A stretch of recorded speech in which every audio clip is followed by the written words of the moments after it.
Nos vamos a enfocar a continuación en el estudio de los lípidos. Nos centraremos en la clasificación de algunas propiedades físicas, químicas y biológicas. Los lípidos van a ser macromoléculas orgánicas que están constituidas fundamentalmente por carbono e hidrógeno, fundamentalmente, y pueden tener en menor proporción oxígeno. Es un grupo muy heterogéneo de compuestos orgánicos. Fundamentalmente predominan las cadenas carbonadas, hidrocarbonadas largas, con una consistencia entre aceitosa o grasosa, formadas en su mayor parte, como dijimos, por carbono e hidrógeno, y por lo tanto van a ser solubles en compuestos orgánicos, tendiendo a los no polares, en tanto que aquellos compuestos polares la solubilidad va a ser menor y por lo tanto la solubilidad en agua de una grasa, de un aceite, sabemos que es nula. Tienen una función de reserva energética y también tienen una función estructural. Son componentes fundamentales de las células. La clasificación en grandes rasgos, podemos hablar que tenemos por un lado los ácidos grasos, por el otro lado tenemos los lípidos con ácidos grasos y luego tenemos los lípidos no saponificables. ¿Sí? Aquellos que tienen ácidos grasos también se denominan saponificables. ¿Quiénes son los ácidos grasos? ¿O cómo son los ácidos grasos? Fundamentalmente son cadenas carbonadas de 6 a 24 átomos de carbono que tienen en un extremo un grupo ácido o grupo carboxilo. Pueden ser, a su vez, estas cadenas carbonadas pueden ser o bien saturadas, todos simples enlaces carbono-carbono, o pueden ser insaturadas, que significa que tienen la presencia de uno o más dobles enlaces. La presencia de estos dobles enlaces hace que a la hora de empaquetarlo o de acomodar las moléculas una al lado de otra, tengan diferentes puntos de fusión, siendo los saturados a temperatura ambiente tienden a ser sólidos, en tanto que los insaturados van a tener una característica más aceitosa.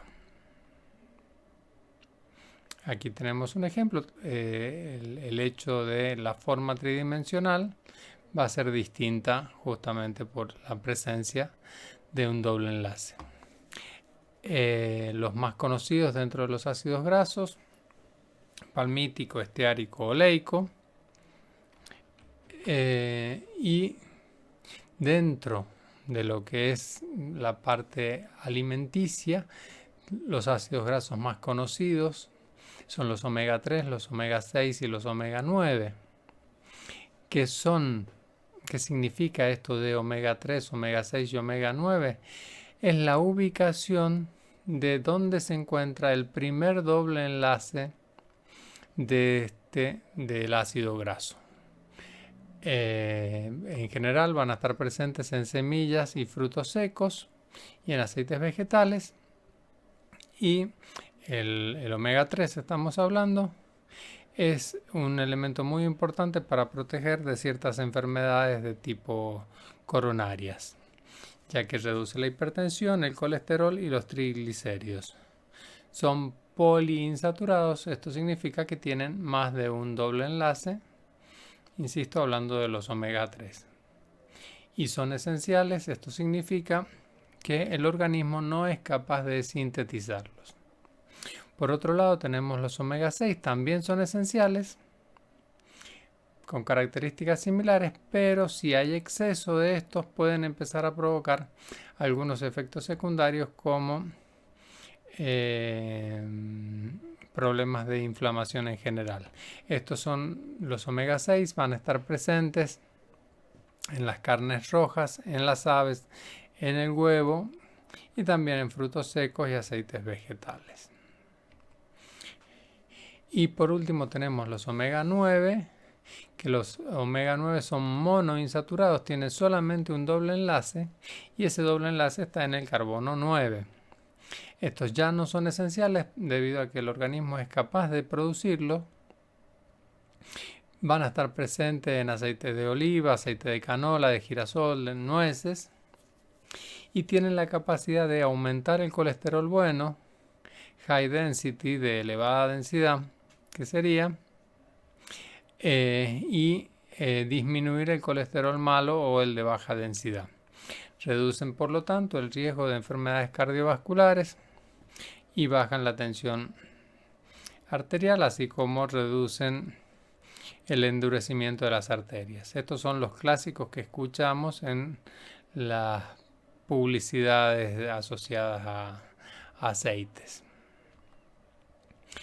Si vamos a una fórmula química realmente aún simplificada, sin poner cada carbono e hidrógeno, vemos que son fórmulas relativamente sencillas, largas, con 1, 2, 3, varios dobles enlaces, y con una, digamos, no es habitual encontrarnos con la fórmula escrita desarrollada, sino que es más normal encontrarnos con el nombre del ácido debido a la dificultad de escribirlo. Luego tenemos entonces esto respecto a lo que hablamos sobre los ácidos grasos. Ahora tenemos los lípidos que contienen ácidos grasos saponificables. Acá teníamos una doble clasificación y nos vamos a centrar primero en saber qué son los glicéridos. Los glicéridos son ésteres de la glicerina. La glicerina es el propanotriol. Un éster es la unión entre un ácido y un alcohol. Y se forman, con los glicéridos se forman los triglicéridos. Se denominan entonces grasas neutras los glicéridos. Están líquidos a temperatura ambiente y son los denominados aceites. Pueden ser mono, di o triglicéridos según de este glicerol haya reemplazado un alcohol por un ácido, 1, 2 o los 3 elementos del glicerol.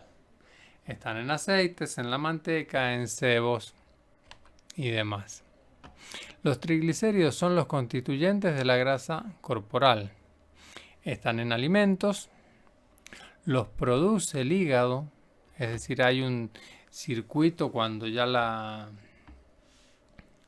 el glucógeno, ya hay un exceso de glucógeno.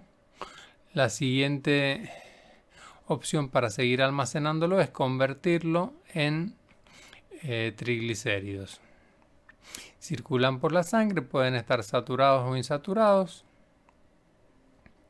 Y hay una enzima pancreática que es la lipasa que se encarga de hidrolizarlo. Como ya dijimos, dentro de los saponificables tenemos las ceras. Las ceras se obtienen por la unión de un alcohol de cadena larga con un ácido graso.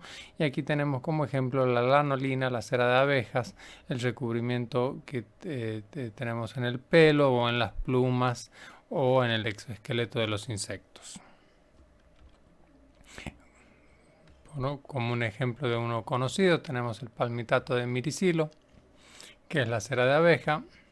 Insisto, las cadenas carbonadas se empiezan a alargar, el número de átomos de carbono e hidrógeno también se alargan y empieza a haber un despropósito en pensar en memorizar, por ejemplo, esto.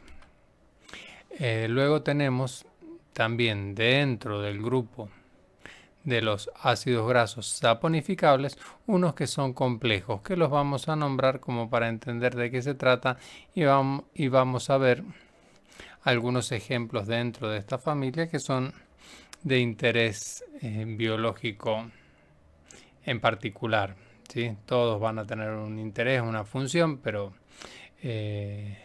no dan para la disponibilidad de tiempo que tenemos para el estudio.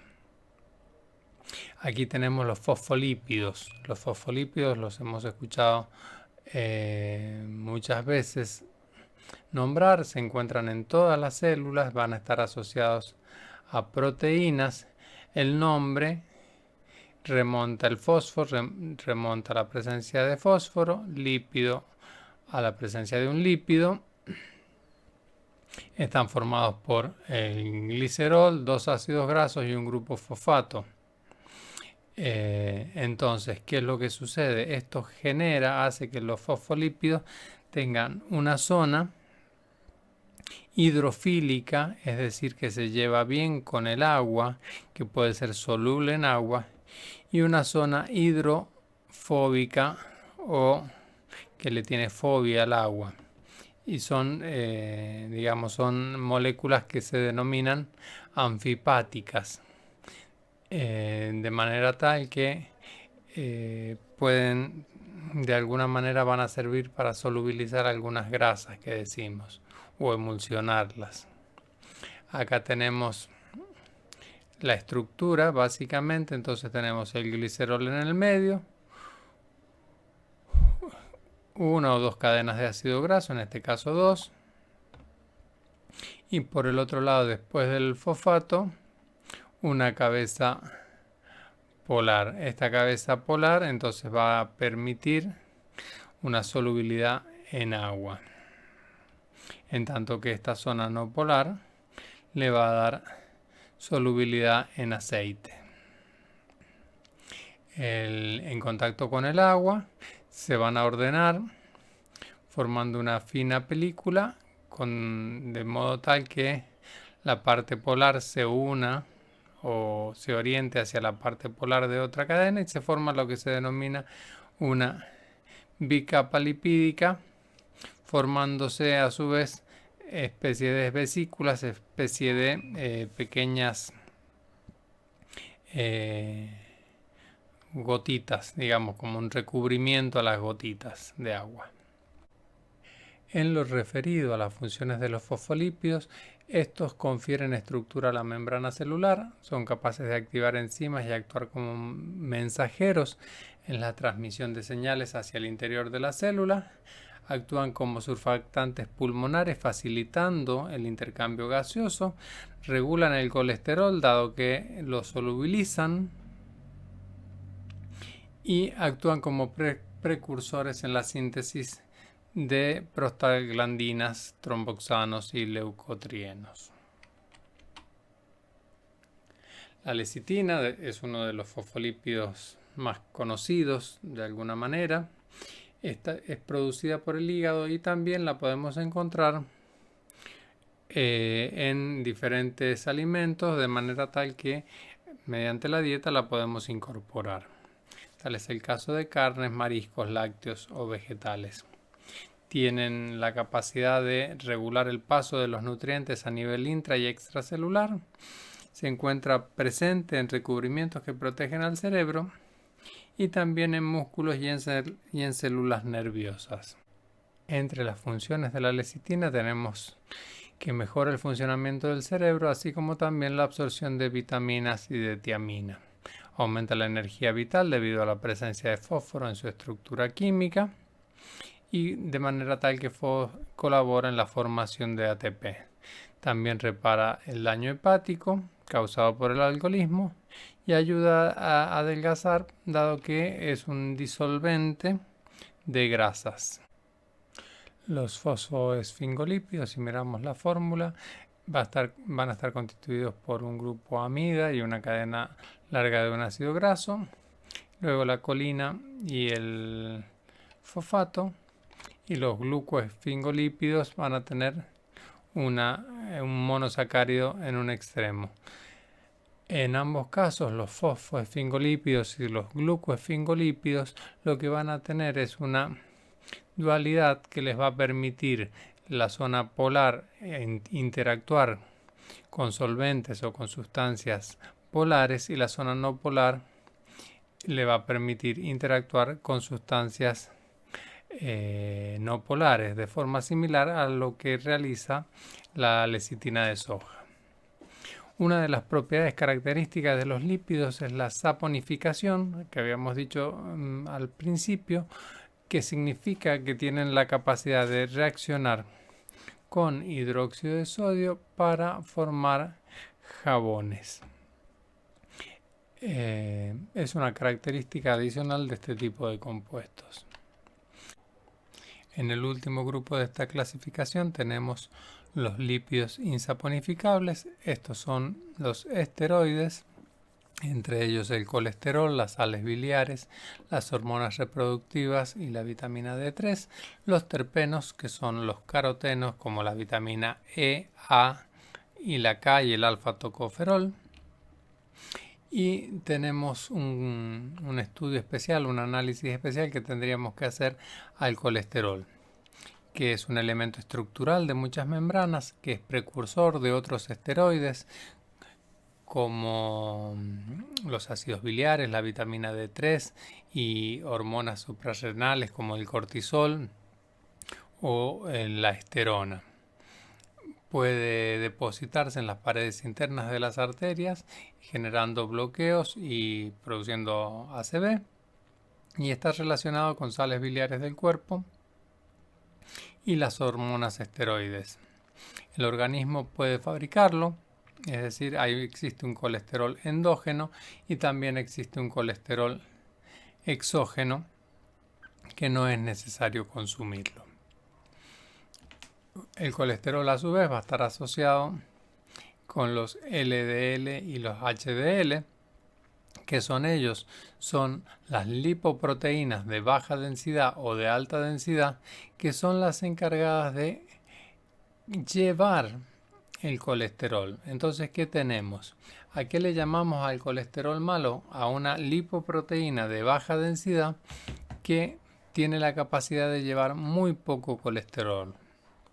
En tanto, las lipoproteínas de alta densidad son lipoproteínas que tienen la capacidad de llevar un mayor número de moléculas de colesterol y otros triglicéridos para la destrucción en el hígado. Por último, para terminar, digamos que las funciones que tienen los lípidos son variadas. Tienen una función de reserva energética, esto similar a la de los glúcidos. Tiene una función estructural, también similar a la de los glúcidos. Los glúcidos también tienen una función estructural. Tienen una función reguladora, hormonal o de comunicación celular, una función transportadora, biocatalizadora y función térmica desde el punto de vista que son capaces de colaborar o reducir la pérdida de calor.